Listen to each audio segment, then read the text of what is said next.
त्यांना अगोदर काय करायचं आहे, बॅकग्राऊंड रंगवायचं आहे. बॅकग्राऊंड समजा आता हे ब्ल्यू कलरचं बॅकग्राऊंड आहे, तर त्याप्रमाणे आपल्याला टेबलकडून वर जायचं आहे. हात माझे कशी फिरले पाहिजे, टेबलकडून वर. हा डार्क कलर असणार आहे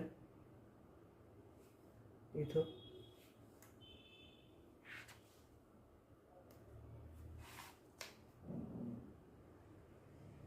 मागचं कापड आहे,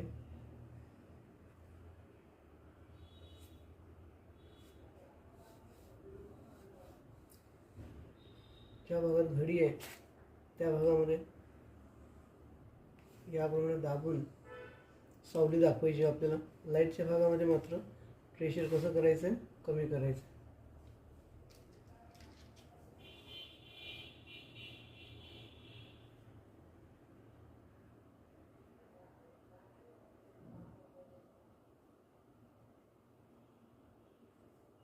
याप्रमाणे हे मागची ड्रेपरी फिरताना रंगवताना हात उभा किंवा आडवा असं अजिबात येता कामा नये. जशा कापडाला घड्या पडल्या आहेत त्याप्रमाणेच हात माझा फिरला पाहिजे. इथे सावली आहे या रेषेजवळ, त्यामुळे तो भाग डार्क आणि लाईटकडे हळूहळू प्रेशर कमी करायचं, राऊंडनेस दिसला पाहिजे तो. ओके, कापडाजवळ डार्क घ्यायचं आहे, जिथे सावली पडली आहे त्या भागात डार्क आणि लाईट आहे तिथं प्रेशर कमी. याप्रमाणे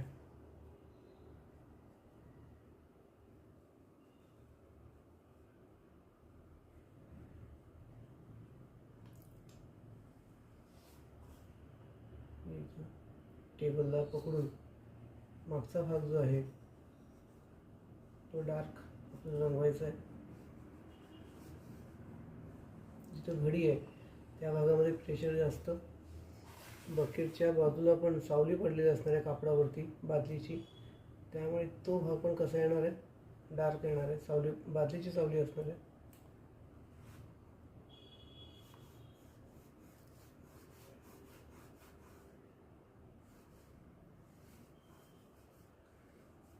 कमी वेळेमध्ये पॅचेस कसे द्यायचे ते शिकायचं आपल्याला.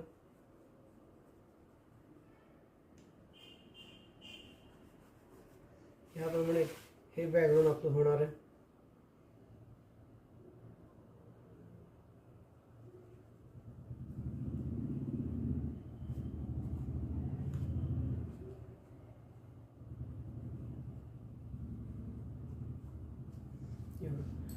बादलीचं आणि मागचं कापडाचं इथे सावली पडली असतं, हे मागचंच कापड आहे, त्यामुळे हे सावलीतला भाग पूर्ण हा असा डार्क येणार आहे. याप्रमाणे आता बादली आपली लाल रंगाची आहे, क्रिम्सन रेड यूज करू बादलीला आपण.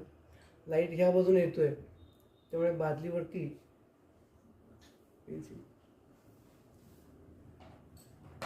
या भागामध्ये सावली असणार आहे, इथं लाईट असणार आहे आणि याची परत शॅडो बादलीवर पडलेली असणार आहे. Okay, light, middle tone, dark tone आणि परत मिडल टोन इकडे असणार आहे. लाईट या बाजूने येतो त्या वस्तूवरून हा लाईट परत जातो, इथून पडली लाईट वस्तूवरून परत जाणार आहे. एवढ्या भागात हलका लाईट, हा डार्क टोन, हा मिडल टोन, हायलाईट आणि ह्या कापडाची शॅडो इथे पडलेली असणार आहे. याप्रमाणे कसं रंगवायचं आपल्याला बघा. ही बादलीची सावलीचा भाग सगळा, ही कड आहे, या कडची सावली पण इथं पडलेली असणार आहे. हा थोडा हलका डार्क आपण थोडा हलका इथे घ्यायचा आहे. याप्रमाणे रिफ्लेक्टेड टोन लाईट शॅडोपेक्षा हलका डार्क घ्यायचा आहे. याप्रमाणे थोडा लाईट असणार आहे. इथं डार्क घेऊन हळूहळू काय होणार आहे, लाईटकडे जायचं आपल्याला. प्रकाश ह्या बाजूने येतोय बादलीवरती, हा लाईट टोन झाला. डार्क आणि लाईट याच्यामध्ये दोन पार्टिशन दिसता कामा नये.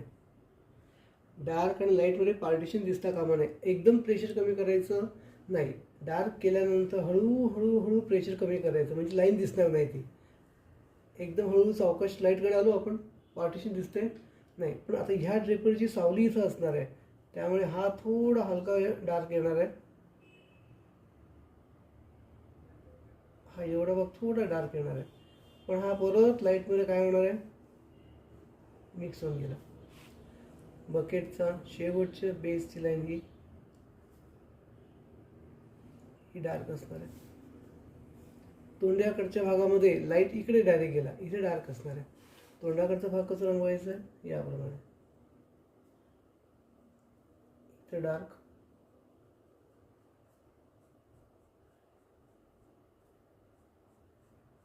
आणि परत शेवटी घ्यायचं आहे लाईट. बकेटची कड जी आहे, कडी वरची समोरची भाग, आपण इथे डार्क रिफ्लेक्टेड टोन आणि पूर्ण लाईटकडे याप्रमाणे बाजू रंगवायची. आपल्याला डार्क भाग रंगवण्यासाठी आपण अजून त्याच्यावर डार्क दाखवायचं तर ब्ल्यू कलरचा उपयोग करणार आहोत. आपण ब्ल्यूने हा डार्कनेस अजून थोडा वाढवला आपण, त्याच्याने डीपनेस जास्त दिसणार आहे. हा जो कड आहे बादलीची, ही सगळ्यात वर असणार आहे. याची शॅडो इथं असणार आहे. ती थोडी डार्क केली आपण आणि रेडमध्ये मिक्स केली. हलका इथं आपल्याला डार्क वाढवायचं आहे. याप्रमाणे एवढं डिटेल काम येऊ द्या.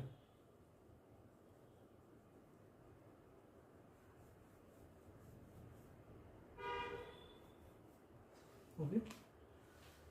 बादलीत ठेवलेलं कापड आणि बॉक्सवर टाकलेलं कापड, हे दोन ड्रेपरी बाकी आहे अजून.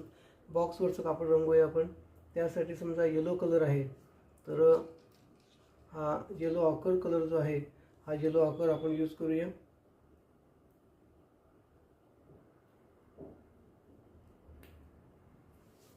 येलो ऑकरचा आपण चॉकचा तुकडा तोडायचा आहे आणि अगोदर प्लेन आपण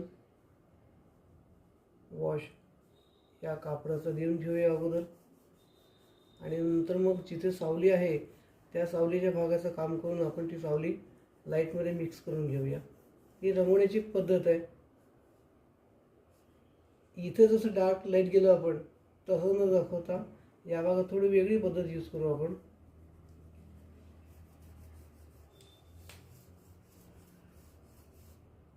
हे प्लेन हे बॅकग्राऊंड करून घेतलं आपण.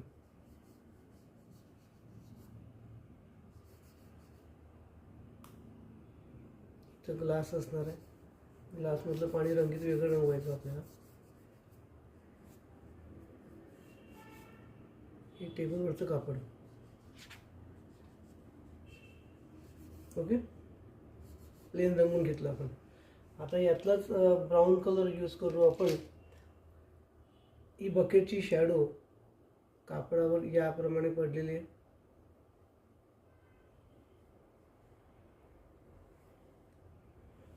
बॉक्सची रेषा,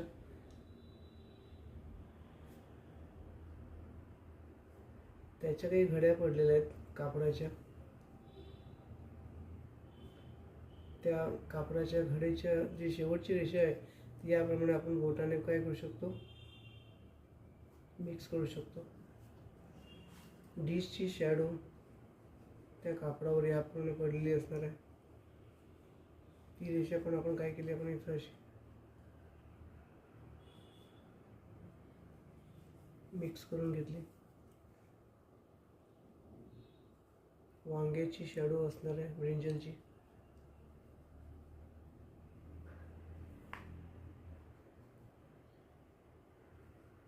सॉफ्टनेस येण्यासाठी ते आपण इथं काय केलं, अशी मिक्स करून घेतली. ग्लासची शॅडो आहे.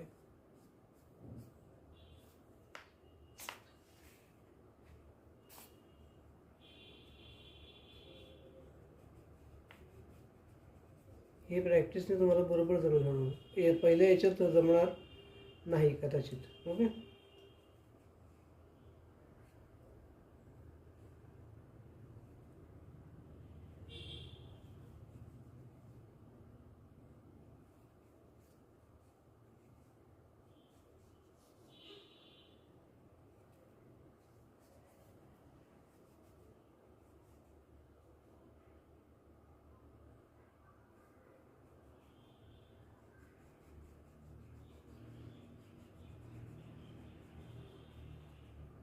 वांग्याची सावलीच असणार आहे कापडावर इथं, पण हा भाग थोडा डार्कच येईल. ओके. कापड बारशीतलं कापड समजा हिरव्या रंगाचं आहे, तर आपण हिरव्या रंगाने याला प्लेन वॉश देऊन घेऊया. कापडाच्या घड्या ज्याप्रमाणे आहेत त्या स्ट्रोकमध्येच हा कलरचे पॅचेस फिरले पाहिजेत. कापडाला कुठे असं रंगवायचं नाही. ओके.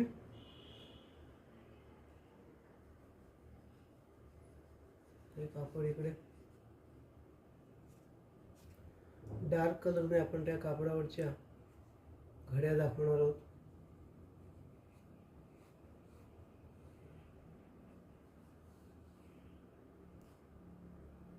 त्याच्यावर सावलीचा भाग जास्त असणार. हे डार्क कलरचे शॅडो आपल्याला लाईटमध्ये असे मिक्स करायचे आहेत.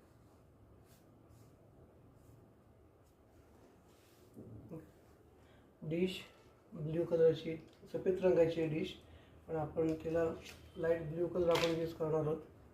लाईट ह्या बाजूने येतोय त्यामुळे डिशवर इथे सावली असणार, इथे प्रकाश असणार आहे. सावलीकडचा भाग याप्रमाणे आपण हलका ब्ल्यू दाखवला इथं असं. आणि शॅडो पूर्ण झाली, ही सावली पूर्ण झाली की लाईटकडे जाताना आपल्याला त्याचं प्रेशर जे आहे हे कमी कमी करत जायचं आहे. त्या डिशसाठी मात्र चॉकच्या रेषा अशा उभ्या उभ्या जीव द्यायच्या आहेत. अशी रेषा आधी तिथे एक पे येणार नाही.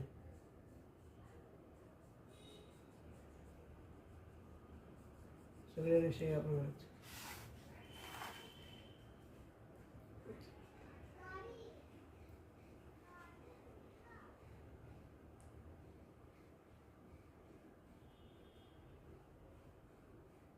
कारण डिशला आडवी रेषा घेतली की मग त्याचा आकार आणि रंगाचं महत्त्व निघून जाईल. ते म्हणजे आपण रेषा येऊ द्यायच्यात त्याच्या.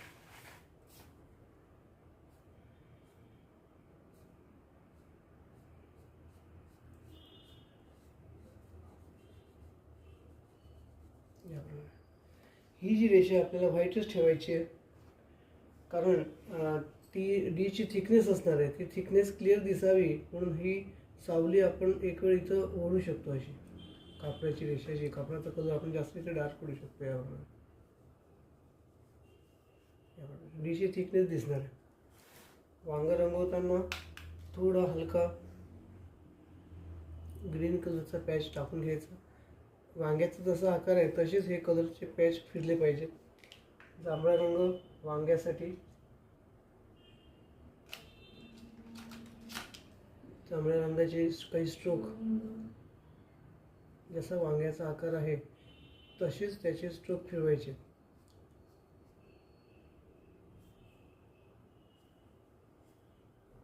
याप्रमाणे पूर्ण स्टील आलं पाहिजे आपलं.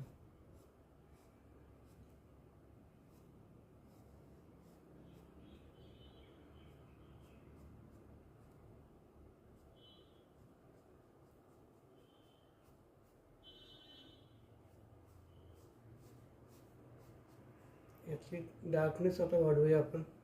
त्यासाठी हा चॉक दाबायचा आहे. जिथं सावली आहे तिथं जास्त डार्क करायचं आहे.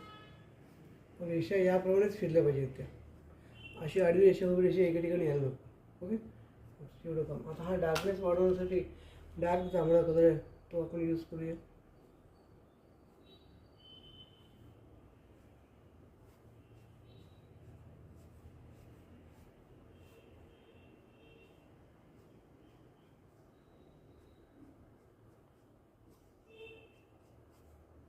याप्रमाणे पेठाकडचा भाग रंगवताना लाईट ग्रीन कलरचा एक हलका आपण वॉश देऊन घेऊया.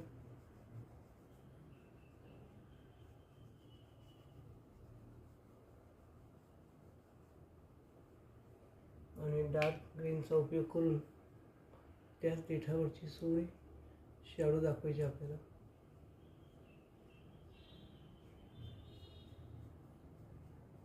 याप्रमाणे ब्राऊन, डार्क ब्राऊन घेऊन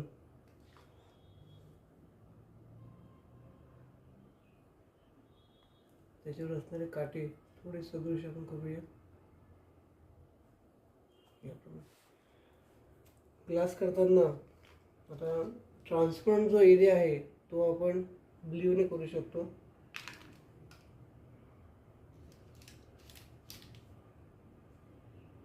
जिकडे हायलाईट आहे त्या हायलाईटच्या भागामध्ये तुम्हाला पेपर सोडून द्यायचा आहे. त्याचे सगळे स्ट्रोक याप्रमाणे येऊ द्यायचे. हायलाईट म्हणजे काचेवर पडणारा चकचकीत प्रकाश.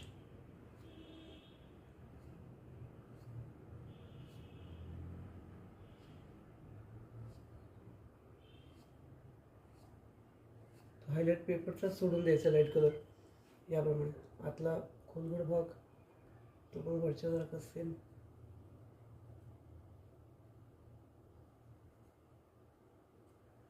हे तर रंगीत पाणी आहे, ऑरेंज कलरचं पाणी आहे. समजा सरबत आहे ऑरेंज कलरचं.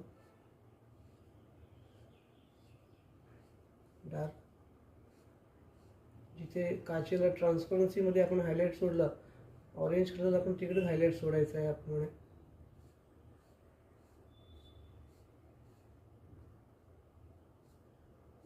यासाठी प्रत्यक्ष तुम्ही पण काचेचा ग्लास भरलेल्या टेबलवर ठेवा आणि हायलाईटकडे बघा, ऑब्झर्वेशन करा. आता इथं पण ऑरेंज कलर असणार आहे पलीकडे गेलेला. हे पाणी इकडे पण आहे, इथं ऑरेंज कलर टाकला आपण थोडासा.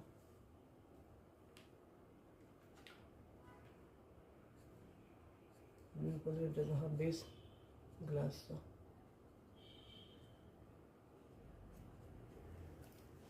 एवढं काम करता आलं पाहिजे.